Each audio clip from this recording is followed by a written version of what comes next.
Welcome in, everyone. RFK Refugees podcast. Ted here. Jon is also here. We are back. MLS is back. Returned actually last Wednesday. A lot of the club soccer getting ready to get fired up, at least on this side of the plane. The last of the summer season before we switch up the calendars, get into that madness.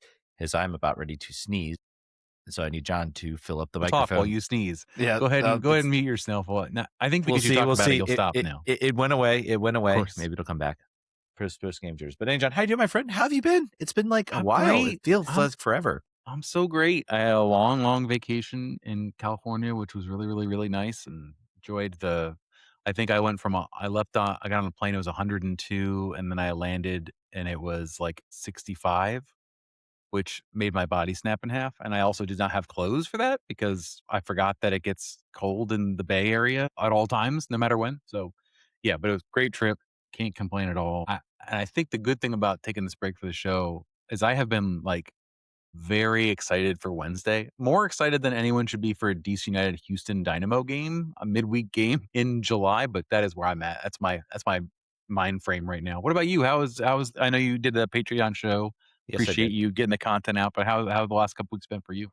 I mean, it's the World Cup. It's been watching a lot of World Cup, obviously. Even though we all told ourselves, oh, we're not gonna. Yeah, didn't work out, did it, for any of us? It did not work out. About ready to go sit and watch the final. Don't think we're gonna. City Stadium here is has been hosting watch parties, and they're hosting one for the final. But it is looking like it is about ready to drop buckets. So I think we're gonna take the safe option and go somewhere indoors. So.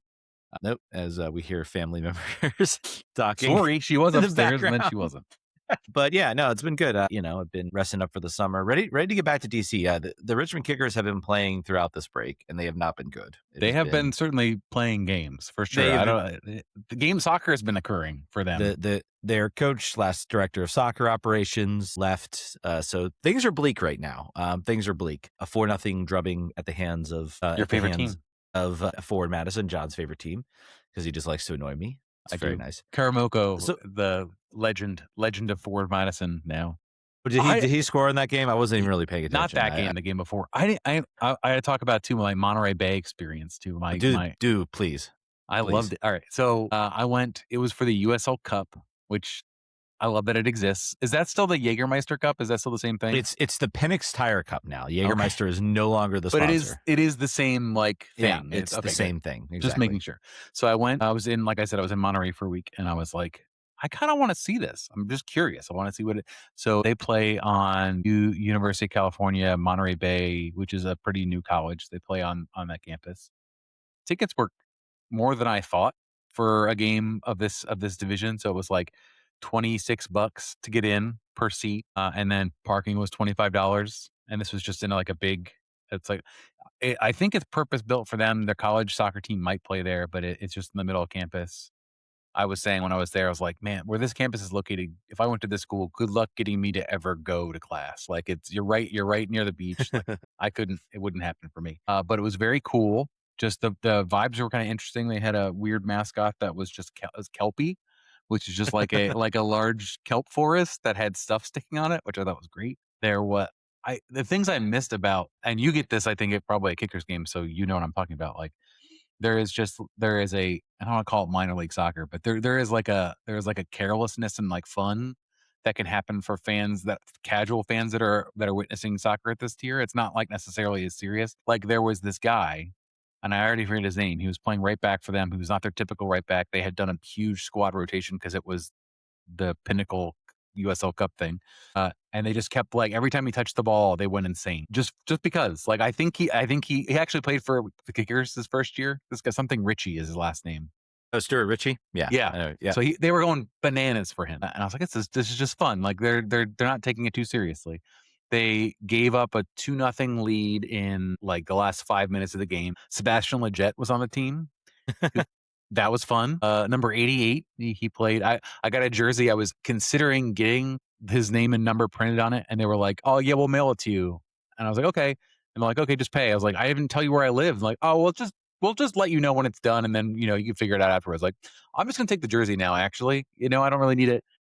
And I also didn't know how long he was going to be there. He's played one season. I was like, how is he going to be a long-term Monterey Bay player? Probably not.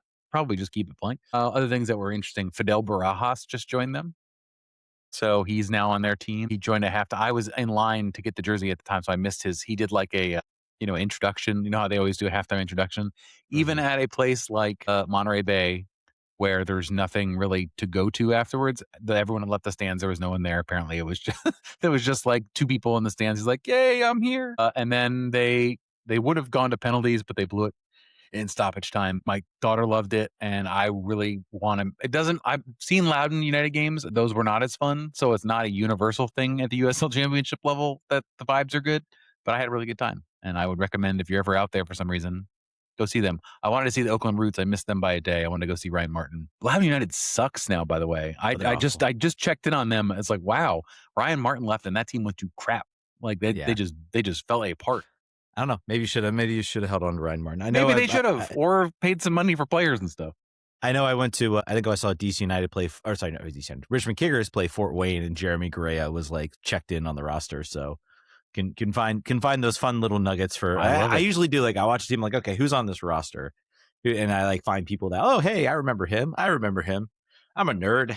There's a lot of that. People. I was doing that too, like, because it was all. The problem was it was a rotated squad in that division, so it's like I was like, all right, well, maybe on the bench is where I'll know some guys, and there were some guys that knew. There were indeed some guys, just dudes naming dudes. All right, let's get into the content of the show today. We're gonna set DC United aside for now. I think it's worth discussing that we had this big tournament, apparently big tournament. Never heard of it until this year. The World Cup happened in the United States, the first ever Mexico, World Cup, Canada.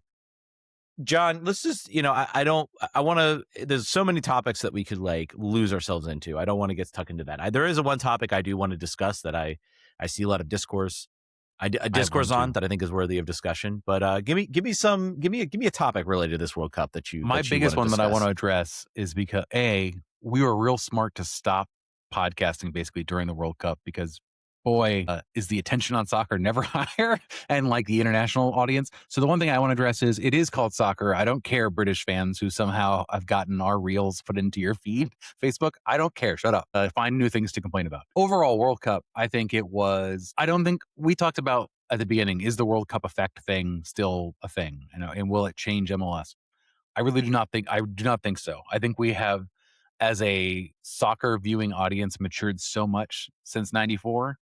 And we talked about that ahead of time. Like, I think that this will be like, all right, well, that was really cool. This was a really good tournament. We had a number of like all-timer games. We had really cool stories pop up. And then we'll just divert our attention to the next thing. They'll be like, all right, NFL training camp starts next in 2 weeks or whatever it will be. MLS, I don't think is going to see a huge jump in viewership. I don't think you're going to see that. I hope you do. I don't think you do. But I think it was a success from the standpoint of, the games were good. And the media around it was horrible. There were, some typical problems that were related just to the fact that this is the United States and like the worst imaginable fashion of that, with a number of immigration-based concerns and players not getting visas and, teams having to cross country borders to play their games and then return. So a lot of stupid things that could only happen in this country at this exact time. But as far as the product, as far as the games themselves, I think it was fantastic tournament. Yeah. I think we'll be curious to see the final. By the way, congratulations to the team who speaks Spanish as their primary language in their country and has a history of right-wing dictatorships. So congratulations to them on winning the World Cup. You think it's going to be that? Oh, I guess you can't go either way there. You can't lose. Wow, that joke just went right over. They've been fortunately or unfortunately for one of those teams, one of the two teams has a much more recent history of that. So that's sort of where the attention has focused as of recent. If we want to get into the 50s and 60s, sure, yeah, also true. Yeah. But anyway, but the U.S., as far as I think the discourse around the U.S. team, around other media kind of surprised me a little bit. And I think this is kind of where I wanted to get into my topic, but. Yes, I think you're right. I don't think this will have any significant impact on MLS. I think what will have an impact, I think the continuing of sort of the path that MLS is going down, I think continuing to try to develop players, to bring players up to the top team will help. I think signing big talents. I think the calendar switch that this team is going to undergo, or this league is going to undergo next season, will be a real test. Can they attract in some of the bigger stars now that their calendars are sort of more aligned with the top level players that they're trying to pursue out of Europe and whatnot. So that's going to be I think the more significant thing to watch. I mean, soccer's here. Soccer's arrived. I think what MLS needs, in my opinion, to be doing is it's basically there's like half of the people who just watch like European level soccer, Champions League level soccer. And then there's like another half, maybe less than half, that follow a local team or follow MLS. I think your goal if you're MLS is trying to bring more of those people in, bring more of those people into sort of the live soccer experience, continue to develop that aspect of it, and continue to, push your academies, push your teams to continue to develop players. I think the incentives around that should grow. And I think we'll talk a little bit maybe about DC's path around the U22 roster slot and maybe where MLS should actually be targeting instead of sort of what the U22 slot is meant to represent, meant to be, or what it's designed to do. So yeah, I mean, it's. I think you're right to call it like this World Cup a runaway success. I'm sure a runaway success financially. A lot of really just like utterly disappointing things. The intervention by the president. I don't care what you say. That had an impact. That killed the vibes, if nothing else. That was a vibe destroying thing. It was. As soon as that happened, I was like, well, I think our chances just took about a 30 to 50% hit. Yeah, the vibes around everything around the just the notion of it really just went downhill. And this went from a team that was, even if they went out and lost this game, if they lost it 3-2, 2-1, they had put on, exactly the same display that Mexico put on against England. I think you would have a much different discourse around this team than you do right now. So I think that took an impact. We'll see what changes come as far as the U.S. men's national team. And I want to get in, this is where I think I want to get into my piece. I think what the large part of the discourse, of course, came from Landon Donovan, Eric Winalda, the usual media heads that were circling around our developmental model and our pay-to-play model. And what really frustrates me mostly, and I think it frustrates a lot of people who follow this game, I recommend go read Matt Doyle wrote an excellent piece, I think, that really sort of outlined that there are people out there that want to treat this like this is black and white, that we should just go make academies free. We should just have it free, like do free. And, Alexi Lawless's post, which is completely self-serving and utterly like, it's the type of like post that like, he's not wrong. Like someone has to pay for this stuff, but he's also, there are ways that you could do that. And he's just like, well, it's not a big deal. And it is a big deal. And what frustrated me more, I guess, was, it's the same tired argument that we've had. And I hate when it's treated like, I see Landon Donovan says, we don't develop stars because we have pay to play. Oh, pay to play is terrible. Pay to play is awful. Pay to play exists because for years, for even a decade, there is no sort of professional backbone, high level professional backbone teams that can absorb the cost. That is changing. It is changing fairly quickly. And a lot of these teams that have the pay-to-play model, and we can absolutely discuss about, how ridiculous it is for how much these kids play. You have to pay these international tournaments. I did in Richmond. I did a girls' academy elite tournament. A lot of great soccer, a lot of great, a lot of teams, but these teams were from California, from Colorado, from Utah, from Michigan, all over the place, coming to Richmond. So that those flights could not have been cheap. Hotels could not have been cheap. All of those expenses get factored in for these kind of high-level players. And these teams have evolved because there's been no sort of, MLS wasn't focused on it really until the 2006, 2007. And I think what Matt Doyle made a great point. He says, look, like, if you really think about it, Weston McKennie is kind of that first wave of players. Christian Pulisic, again, maybe some of that first wave. He gets the benefit of having a European passport, so he can go over to Europe early. Tyler Adams, all these players were kind of this first sort of wave of players that we're developing. And there are gaps that we need. He talks a lot about 11 to 14. There's a nuanced discussion to be had about this and to ways to make it better. And I feel like sometimes it just gets drowned out by this kind of soundbite culture about, oh, we're terrible because we have pay to play, and pay to play is awful. We just need to get rid of it. And it doesn't actually address the fact that these clubs developed because there was no one there. Richmond United exists here in Richmond, and FC Richmond exists because the Kickers don't have the funds to backload and make their academy free and develop out like a full professionalized academy. They have Richmond United does sort of link up with the Richmond Kickers, but it's a very sort of tenuous relationship as far as that goes. So like until we are able to actually start to develop that, the system exists. And what US soccer and I think other people need to do is we need to figure out ways to work around that, because you're not going to have this sudden revolution where suddenly everything's going to be free. And I also think there are still costs that people like either don't want to think about or don't want to say, like paying referees, paying people, paying coaches. These people are still committing labor. They're still committing their time to go and actually teach kids and coach kids. That's labor. They have to get paid. There are certainly a lot of things to talk about with expenses and how things are, and is it gone crazy? There's a lot that's going on in other sports, baseball, basketball, football, with private equity getting in. So this is not like a problem that's sort of unique to soccer either, and it's a growing problem. So I just think I hate how it gets narrowed down. And some of these actors, all they want to do is just talk about that aspect, but they don't ever really want to offer like actual, here's my idea of how we fix it. It's just, oh, this is a problem. It's terrible. It's awful. It's why we're so bad. And that's they leave it at that. So, As ever, the best thing you can do, other than this podcast, is not listen to people's opinions about sports. That's a key. Particularly if his name is Alexi Lalas or Eric Ronaldo. It's you're not gonna come out enlightened typically unless they surprise you. Matt Doyle. I think of people who are not famous, people who give you their opinion and are only doing that because they're famous for another reason. They're never going to enlighten you typically. They're never going to bring something new to the table. Matt Doyle might, because he's famous because of the things he thinks and says. So that's one thing.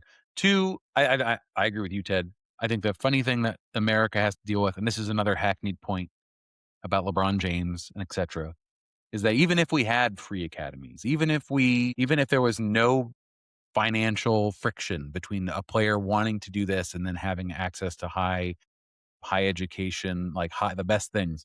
Other countries do not have physical competition for their best athletes. Like unless LeBron James is going to make, I'll use LeBron James. LeBron James is like 57 years old.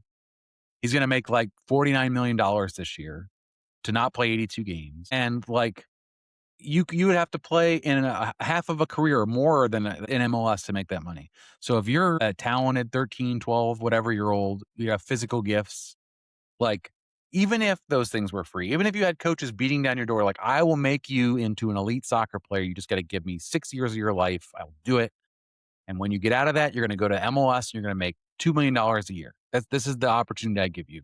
Or I have a dream where I'm like, oh, well, I can get drafted in the first round and make in my first contract $36 million and get my entire family out of poverty and set myself up for like the financial incentives are in place in this country that aren't in place in other places. If you're a 9-year-old, 10-year-old with an elite pedigree in Belgium and you have these physical gifts and it's evident, like you're gonna be a soccer player. That's what you're gonna do. That's where you're going to go. So you also you exist in a world where there are 5 professional clubs, in your neighborhood, within 20, 30 blocks of you that, if you're not going to play for Anderlecht's academy, well, then you've got maybe a lower division team that you can hop onto. And then so there's a standard and then you can kind of work your way up from there. So the blessing and a curse of the money swim. Well, it's mostly a curse, but there's like some blessings, blessing and a curse of being in a country this size with this much money sloshing around and this much talent sloshing around is that it will go. The money will flow. It's like this is the one place where the market seems to do its thing. Like the talent will go to where the money is. Unfortunately, just generally, but there's like we have so many people and so much talent that even if you take out that like sort of freak of nature component, the LeBron James, the guy's dunking at 12, there's still a lot of players that we could develop in a way that puts our soccer team in a different path. I don't think having a lack of development put us to where we are. Like in this tournament, like that game, we could have beat Belgium. We could have made it to the round of 16 in the World quarterfinals. Yes. Yeah. So I don't know. I think that game was over 3 days before it happened, and that doesn't make sense now to pick through the actual game itself. But yeah, I think that there was a lot of good things to take from this, from like a just general soccer in the United States. I think there, to your point at the beginning, the people who only watch Europe, the people who are only going to watch the best of the best, and that's all they'll ever watch with soccer. I get it. It makes sense to me. I do that with basketball. I'm not going to watch mid-majors other than Mason. I'm not going to watch mid-major college basketball play. Like, why would I do that? There's only so many hours in my life. I'm going to die one day. Like, I think you're exactly right. Is the people who see beyond that to like, I like this sport, but I also want community. Like, Mhm. throw all of your money and attention at those people. Those are the only gettable people. Yeah. And Michael Gillespie, by the way, all my anti-MLS friends are saying the weaknesses of MLS and the lack of pro rel is the main reason that the U.S. is not able to get further in the World Cup. Thoughts? To me, it's not pro rel. Certainly not. People can Imagine talk. what would the TV audience have been for DC United versus San Jose? I'm trying to think of whoever finished second to bottom on the Eastern Conference last year. Who was the runner-up to the Wooden Spoon last year? Yeah, it was Atlanta. Montreal, probably. Yeah, Who? Montreal. Atlanta. It was Atlanta last year. Do you imagine that would have been like there would have been 20 million people watching that because God, someone's going to go down to USL Championship if we. Not even in 20 years would that be the case. Like that is not why. That's not it. It will be interesting to me. USL developing pro rel, having that pyramid. It will be. This is, I think, the ultimate test as to that nature. And I'm sure if it doesn't work, people say, "Well, no." The problem is that it wasn't U.S. soccer wide. But Pro rel cannot fail. It can only be failed. If you believe that promotional relegation is the only reason, and as soon as USL institute, I better hope that you find a USL you're in team. trouble. Soccer. What's the idiot? What's the guy on Twitter a million years ago? The Ted Westervelt. Ted Westervelt. Yeah. Get ready, Ted. Other Ted. No, but they're already setting up the excuses. I mean, we're not going to get the type of system that developed in England, Germany, other places, developed before there was big money in soccer.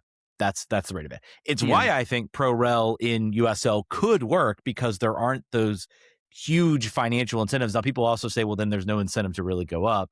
And I say that's true, but that's kind of how you start building up those incentives. Is it kind of starts out being kind of low, and then it goes from there. No, I think the reason we're not able to go further are a lot of the things, the problems that have been pointed out about our development pathway, and we're just trying to build that up. It takes time. And I saw something on Twitter once that made me so furious at one of the sort of USL people, where he was like, it doesn't take that long to build a development pipeline. And I almost was just like, are you kidding me? That is like the absolute like worst take. That is somebody who thinks an only concept of like a single professional club able to build up a pipeline. Yes, that might be a little bit of a shorter time frame to get right and to get moving. I think it's still like 5, 6, 7, 8, 9 years to like maybe 10 years to actually get that going. But like, you're talking like a professional, like national pipeline takes a long time, and it takes a long time to kind of get everybody moving in the same direction. So, all right, let's get into DC United. Speaking of clubs needing to develop a youth pipeline and taking longer than they should to do it, DC United. Hey man, we got some positives. I really didn't put together much. I talked a little bit. I think Nathan Ordaz was kind of on everybody's mind in the last Patreon show. We'll get some discussion around that, I think. And we also got maybe a player rumor that I'm willing to entertain, even though we don't have the Tom Bogart seal of approval. This one feels a little bit X jersey is still 0. Extras, there's a little bit of a boost from this, I think, based on what I'm saying. So let's talk about the players inbound, in case if you're listening on the free show and you're like, what's changed on the team? Andrew Dozell, who we've mentioned on the show, he was announced well beforehand. He was a free transfer from Portsmouth in the USL Championship, playing that central midfield position, a team of need. Of course, inbound also now is Nathan Ordaz, forward, can play on the right side, kind of like a narrow inside forward type player. And then also the team apparently has made a $1.5 million offer. So looking at TAM level for this guy, for Kamito Nono. Hopefully I'm getting that right. That's going to create some cool memes. The memes are right there. Like it's going to be good. I think there's lots of jokes. There's lots of, he's helping us make subject or headlines for our podcast, like podcast title names. I'm sure we could use a lot of stuff with No or however it's pronounced. Apparently the right back, so replacing one of the players who is currently out, which is Aaron Herrera, who has left the team. He was waived by the team. And of course, Nathan Ordaz is pretty much the replacement for Gabriel Perani, as Nathan Ordaz will occupy a U22 slot. So based on everything that's sort of changed in the offseason, what you can say is that the team has basically it appears right now, looking to replace the guys that have left in Ordaz and Nono, replacing Perani and Herrera, with Andrew Dozell being kind of the one sort of like net new addition to this team. John, give me some of your thoughts on this offseason and how you think things are going. I first want to make sure that you go to All Points Bulletin, Matt Hilliard on Substack, who has written so many words about Andre Dozell. I maybe too many words, but there's words. He also did a video breakdown. This is similar to Ted's sort of dalliance with such things when Paul Tola came over. He watched 5 Portsmouth games. He edited video of not every single touch, but every touch of like importance over all those games and put it on a Substack. So go check that out. After you do that, you're going to be very underwhelmed by the potential output and potential of Dozell coming to this club. It looks like he's going to be asked to do something he's never shown before and never shown aptitude of, as far as like aggressive, defensive, like high work rate play. Has never done that. Not that kind of player. He has a really good skill at attacking passes, sort of like more of an 8 from a passing skill set perspective, but also was not utilized at all, possibly because of the way Portsmouth played, partly because of the way the championship is. So it's not, when you look at the player based on his track record, based on his skill set that's been evident, it's not inherently clear that he's going to be able to change the status quo from the midfield perspective. It's sort of just like, here's another guy that is similar to the guys that we have that potentially will cost more money. I don't know, what contract can we give him? Is it 2 years and an option? I think That's it's 2 usually years, what we do. I think it's through the sprint season and then to the break. So yeah. I think the Ordaz move is more promising, obviously, out of those two. You get Pirani. Hilliard also broke this down basically and said, like, briefly between the two, like, Pirani would pad his stats at the end of the year when things no longer mattered, and you come away thinking like those stats, like, oh, 6 goals, pretty decent. That's a contributing player. Ordaz has a more extensive track record, played more minutes, or at least more productive minutes. When I looked at the positions of need at this team, he seemed, and I'm sure you already mentioned this, like he's not like an obvious 10. He's not like an obvious right wing. He's sort of a tweener. He's more of a more plays what Lewis plays on our team, sort of the second forward position. I don't hate, like, as far as the outlay, it's all right.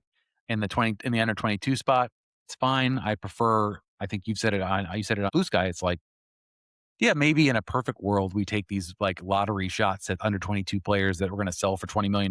But we've and MLS has shown almost no ability to do that.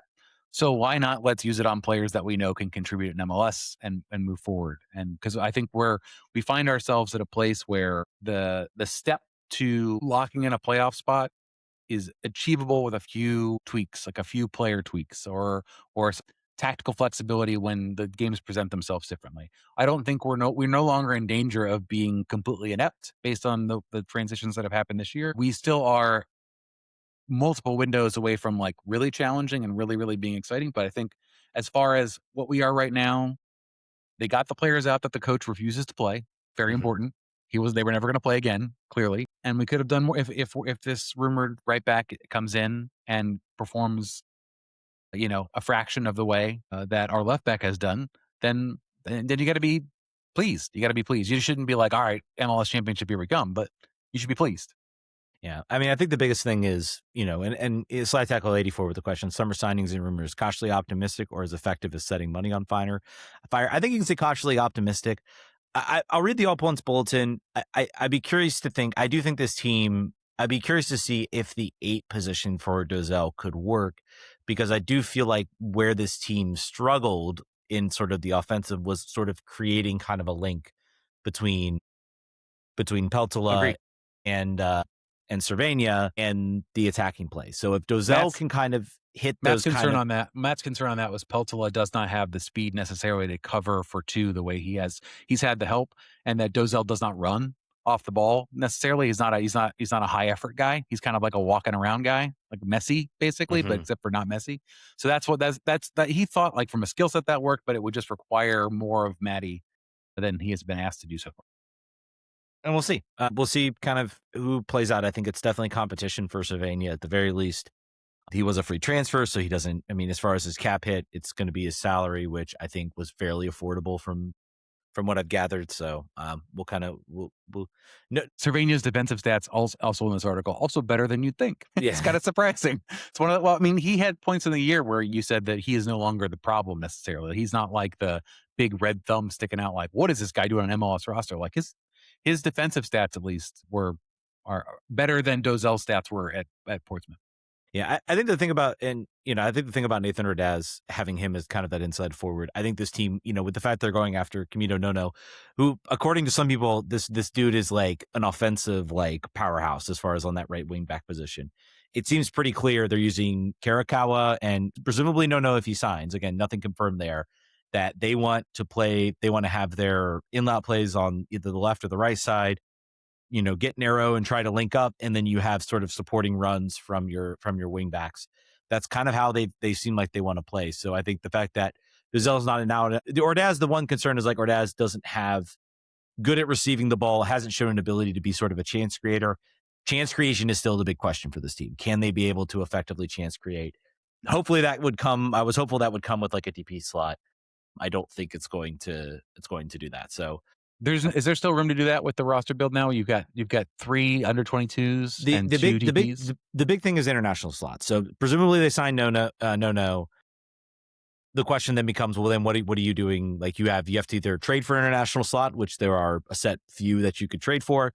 Again, the 350K you got for Pirani could be easily flipped for an international slot. Then the question too is, are you willing to sacrifice the $1 million in GAM to do the switch to the 3-3 model to get that DP? I thought surely this team was going into the summer and signing a DP. I thought that has as they said they were doing. They told us directly that they said they were doing. Now I'm kind of wondering, we haven't heard anything significant. We have the Spanish player. I'm not going to talk about him because so far we know that there's not the concrete rumors. We have concrete rumors for no, so I'm willing to bring him into the conversation. Don't want to talk about a guy who ultimately might not even be really interested in coming here or might not come to fruition. So we'll see. They do have the window just open up. They have till September. They have some time to try to grab somebody. I do think they've done enough so far where this team is still right in that playoff mix. Their DP so far, Ty Baribo has been great. Luis Montano, slow going, but he started to pick it up. If those two players continue in their path and they also, maybe figure out a way to lock it down more defensively, then I think we got something here. I think that's going to be the real question. The real question is this team moving forward. So if they go without a DP signing, I think it'll be extremely disappointing. But would it be disastrous right now with this roster? Probably not. Could they still make the playoffs with this roster? Sure, absolutely they could. I think the DP is getting a chance creating DP to kind of like tie it all together. I think is the difference between this team, squeaking into maybe 7th, 8th, 9th, 10th to maybe challenging 6th or 5th at this point. So we'll see. The season gets started. We'll get that. Okay, we're going to switch over a little bit. We'll do a quick little Patreon section of the show.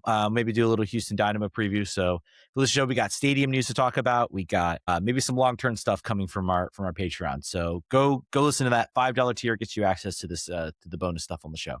And we'll catch you guys. We'll be looking at, and if you join Patreon now, we're looking at maybe a post-game type show after Houston. So we're going to stop recording on the free show. If you're on Patreon, stick around.